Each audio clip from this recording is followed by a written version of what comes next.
નમસ્કાર દર્શક મિત્રો, આપ જોઈ રહ્યા છો સીડી ન્યૂઝ ચેનલ ધ્રાંગધ્રા નગરપાલિકાની સ્વચ્છતાના નામે કેવી ગોટાળાબાજી ચાલે છે તે જોઈ શકો છો.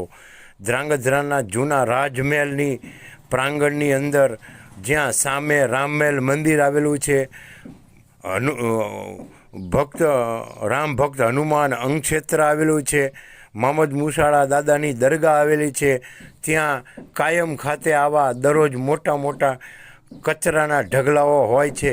છતાં પણ ધ્રાંગધ્રા નગરપાલિકાનું નિંભર તંત્ર સબ સલામત હૈના નારા લગાડી રહ્યું હોય છે. ત્યારે આ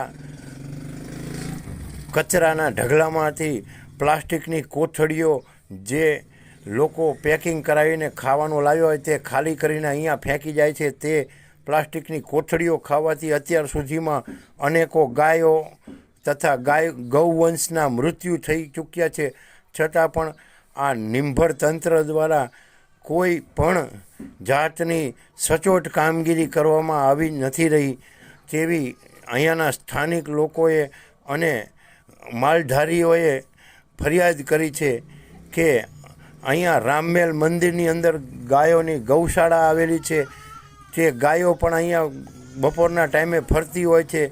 તે ગાયો પણ અમુક પ્લાસ્ટિક ખાઈ જાય છે અને કેટલીય ગાયોના અત્યાર સુધીમાં મોત થઈ ચૂક્યા છે. છતાં પણ આ આંખે આંધળું અને કાને બહેરું તંત્ર આનો કોઈ કાયમી ઉકેલ લાવી શક્યું નથી અને ગાયોના મોત માટે જવાબદાર બને છે.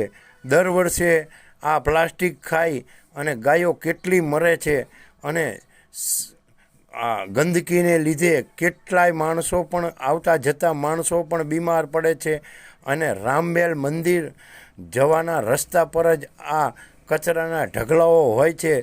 ત્યારે શું તંત્રની કુંભકર્ણની ઊંઘ હવે ઉડશે ખરી અને કોઈ સચોટ કામગીરી કરશે ખરા કે પછી આ કચરા હટાવવા માટે પણ ધ્રાંગધ્રાના જાગૃત લોકસેવકોએ આંદોલન કરવા પડશે.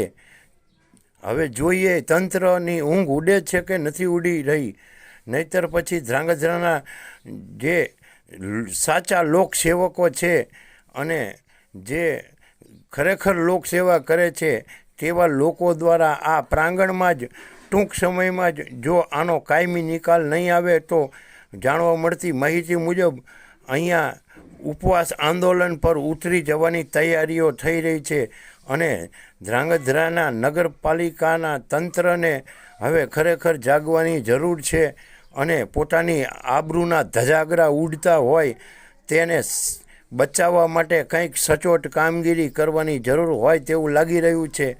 તો દર્શક મિત્રો, ખરેખર આ ગાયોના મોત માટે જવાબદાર કોણ? આભાર.